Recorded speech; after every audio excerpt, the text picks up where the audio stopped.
shifts now and talk about the state of Bihar, because the Bihar government is now set for a cabinet expansion as Chief Minister has reshuffled his team, where political equations in the state could likely shift with key portfolios now that seem to be up for grabs. As far as Bihar is now concerned, the state that will be witnessing elections this year and timely rejig or political when it comes to cabinet reshuffle that is now being reported that is taking place in Bihar. Saket हमारे साथ connected है। साकेत, चुनाव होने वाले इस साल बिहार में और उससे पहले ही मद्देनजर रखते हुए यहाँ पे बताया जा रहा है कि कैबिनेट में अब रीशफल होने की अगर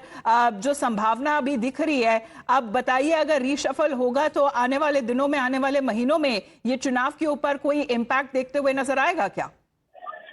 देखिए, रिसफल को लेकर जो चर्चा है वो काफी तेज है और इसी महीने जो जानकारी मिल रही है सोर्सेज के हवाले से, इसी महीने बिहार में मंत्रिमंडल का विस्तार होगा। और चूंकि इसी साल बिहार में विधानसभा का चुनाव भी है, तो ऐसे में जो खाली सीटें हैं मंत्री पद की, चूंकि 36 सीटों का ये 36 मंत्रिमंडल का यहाँ बिहार में प्रावधान है, तो ऐसे में उसको पूरा करने के लिए सरकार जल्द से जल्द ये एक्सपेंशन करेगी, क्योंकि उसमें कुछ नंबर्स जो है वो कम है। तो और जो कोटा है वो बीजेपी का ज्यादा कोटा इसमें होता है, बीजेपी के तरफ से ज्यादा मंत्री इस एक्सपेंशन में बनेंगे, क्योंकि विधानसभा का चुनाव है और जातीय आधार पर जो तमाम चीजें बिहार में होती है उसी को देखते हुए अब जातियों के हिसाब से कुछ मंत्री बनाए जाएंगे, ताकि जो वोटर्स हैं उस जाति के, उसको कहीं ना कहीं प्रभावित किया जाए। तो इस तरह की कोशिशें